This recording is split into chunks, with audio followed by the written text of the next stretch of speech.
The headlines for today: millions in Tigray are currently facing hunger as they wait in vain for the humanitarian aid that's currently blockaded. The U.S. Embassy in Asmara criticized the Eritrean Minister of Hypocrisy, and Getachew Reda urges the international community to take concrete actions to alter Abiy Ahmed and Isaias Afwerki's regime's strategic calculus. As we move on to the main stories, millions in Tigray are currently facing hunger as they wait in vain for the aid they so desperately need. U.S. officials assess that roughly 700,000 people currently in Tigray are in famine-like conditions. Temnit Bayru presents this report from The Guardian. Let's take a listen. Since her brother joined the Tigray Armed Forces, Marta Arrafaina's family has received one 50-kilogram bag of wheat. Each household is expected to contribute a man or woman to the war effort, thus losing a breadwinner. But no other rations have reached her family. Before the war, Arrafaina, 27, used to buy clothes from Dubai and Addis Ababa, the capital of Ethiopia, to sell in her hometown of Shira in northwest Tigray. Now she sells peanuts on the streets and depends on the kindness of neighbors to survive. When they invite me for a meal, I feel ashamed, she says. Millions of Tigrayans like her are going hungry. Last year's harvest was marginally better than feared, and coping mechanisms such as selling off livestock, begging, or cutting household spending on health or education may have temporarily staved off the worst scenario predicted by the UN.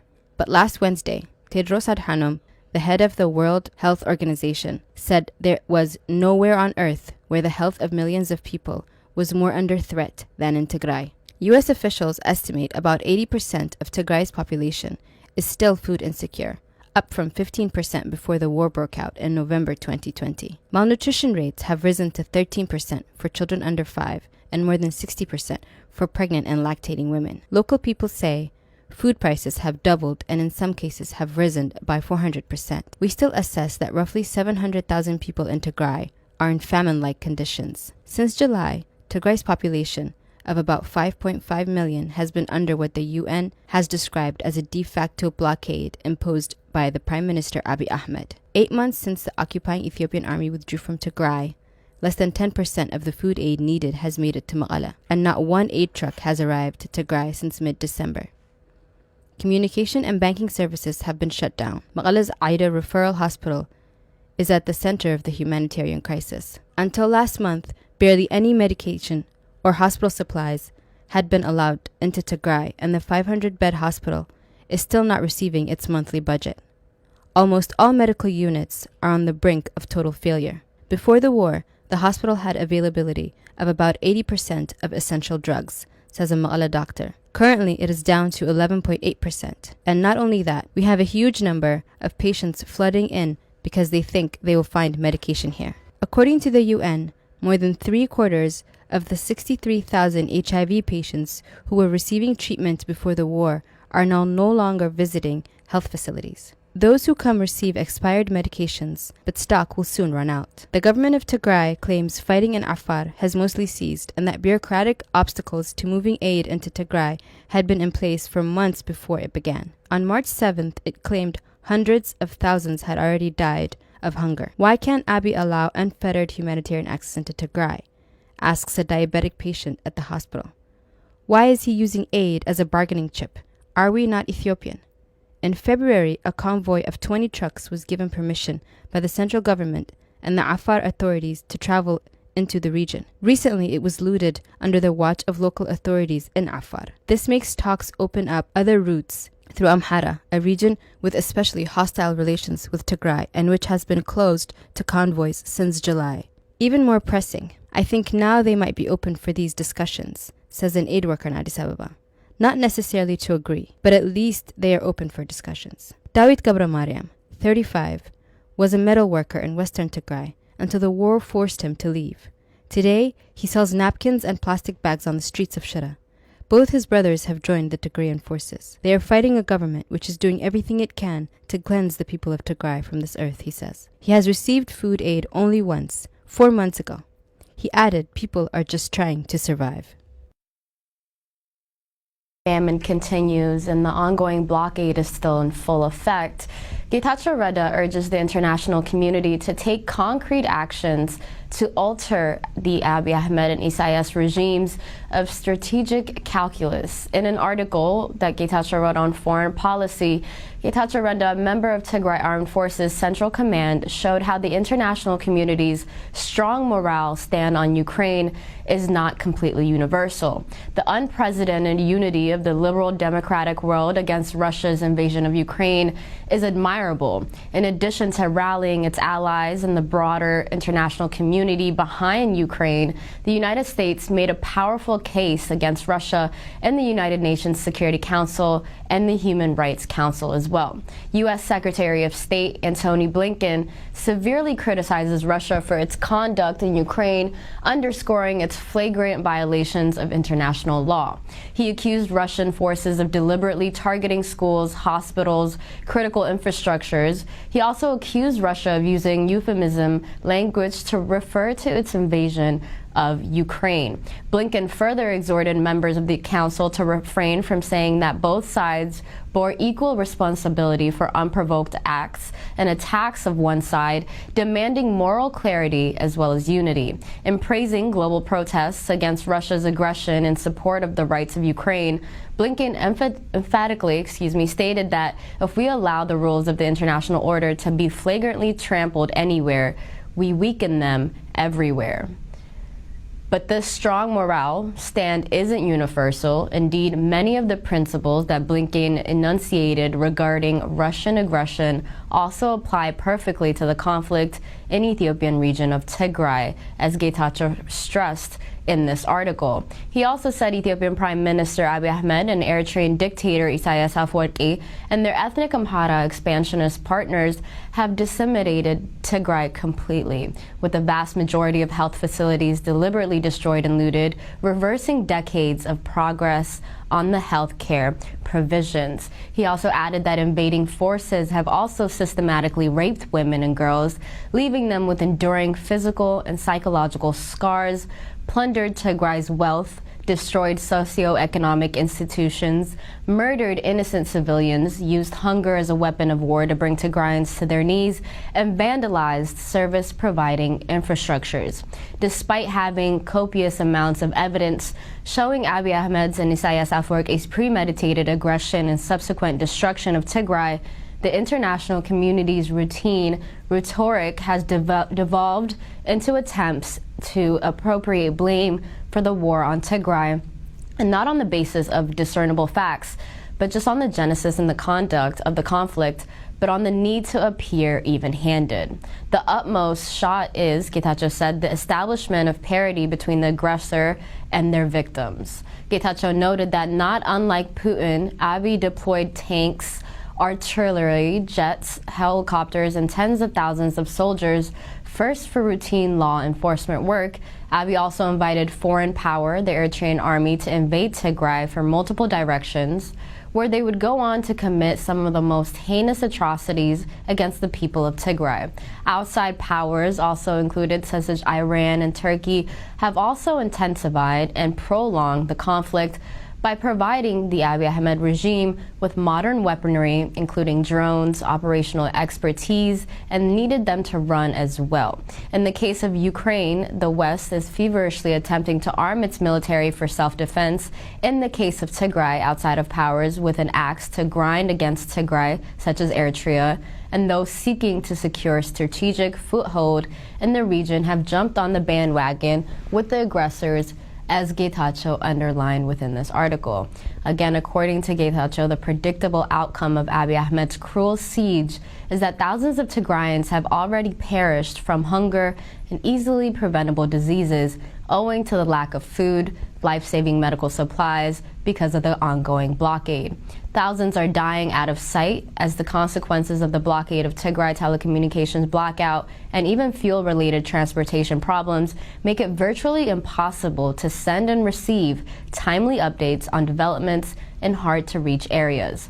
He noted that the UN Security Council passed a resolution condemning the weaponizations of hunger in 2018. He added that the Council's silence now, in face of brazen use of hunger as a tool of war, risks irreparable undermining its credibility as a guardian of the international peace and security. in contrast to what's currently happening in Ukraine, which has justifiably commanded global attention and where concrete actions have been taken by allies, the international response to the multifaceted humanitarian catastrophe in Tigray has just not been inadequate. Even with the imposition of some sanctions, the humanitarian situations in Tigray has worsened. Sanctions that do not alter a targeted regime's behavior significantly raise the costs of its defiance are by definition once again completely inadequate. Getachew Reda said it defies logic to claim that the international community has exhausted the full range of tools at its disposal to compel Abiy Ahmed's regime to facilitate unrestricted, unabated humanitarian operations into Tigray. Although in recent weeks the regime has allowed additional UN humanitarian air service flights to Ma'ala, the quantity of supplies brought in is so small that it won't begin to alleviate Tigray's catastrophic medical and humanitarian emergency. Among other things, the UN, the United States, and the EU should demand that the regime allow aid agencies to operate planes with expanded cargo capacity and work hard to make that happen as well. Getachew stated that it's time for the international community to take concrete actions to allow and alter the Abiy Ahmed and Isaias regime's strategic calculus and continuing to coddle Isaias and Abiy despite their undeniable role in the destruction of Tigray will lead to the inevitable conclusion that some victims of brutal aggression are somehow less worthy of defending than others, as he concluded within this article.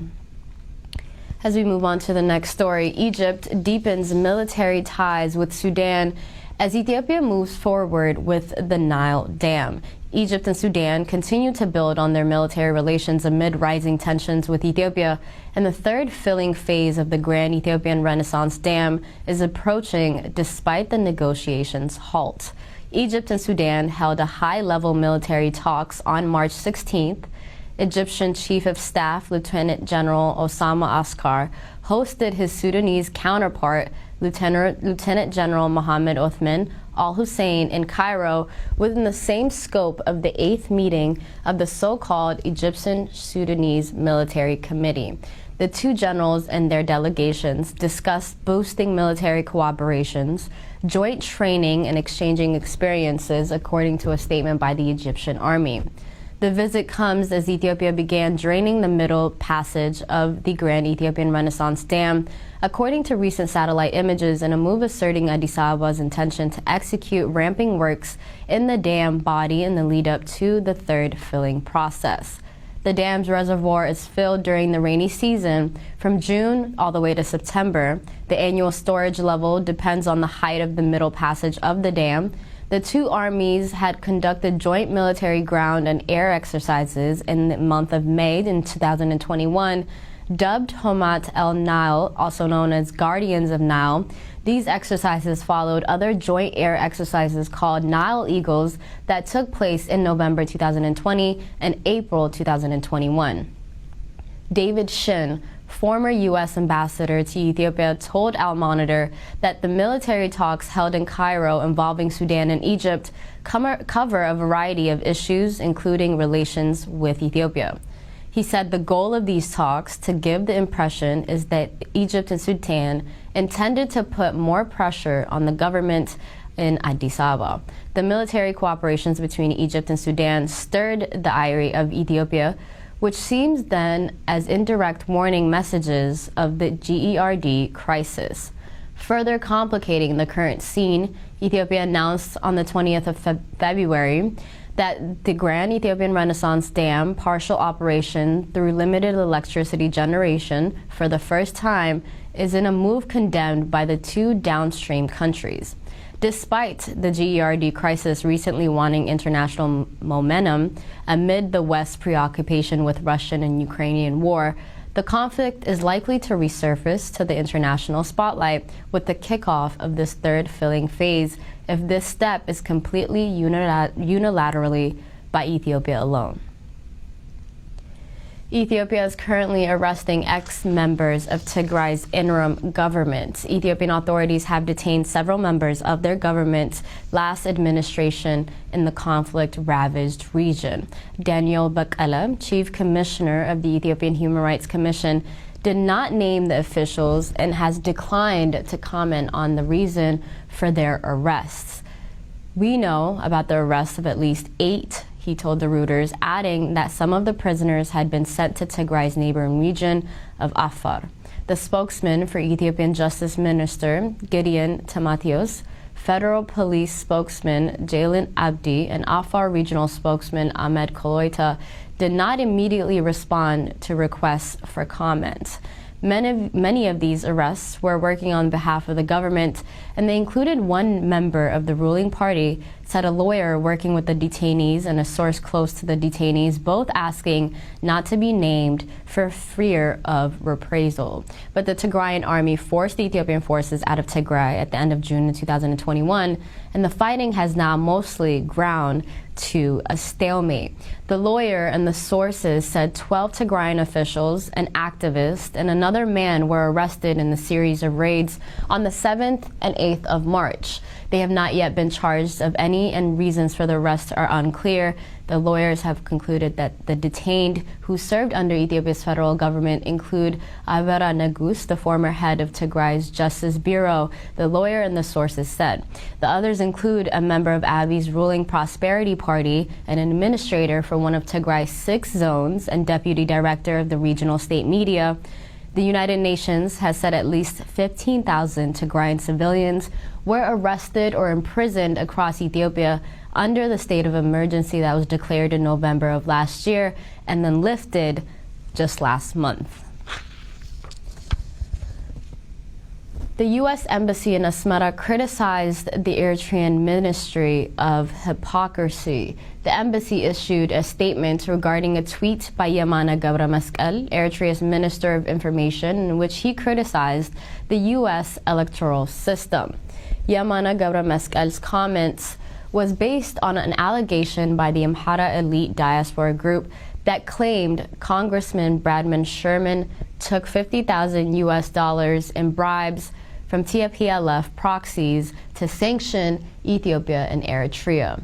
The statement by the U.S. Embassy in Asmara indicated that the U.S. Constitution gives American citizens the right to choose their government in the national elections and to express their political oppositions, including through financial contributions to candidates who they view that they support and are valid. The embassy noted that there have never been a national election in Eritrea.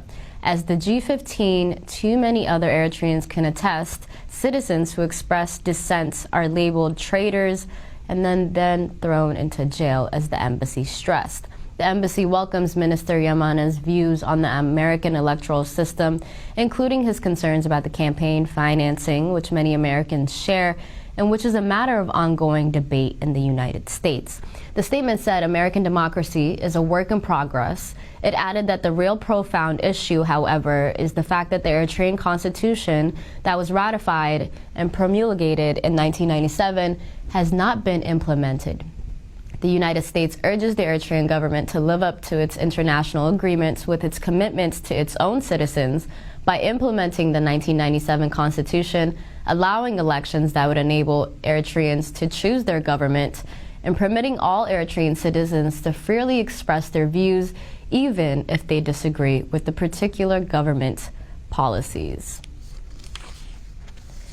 That concludes our news for today. Thank you so much for tuning in. I hope you guys have a good night. Bye-bye.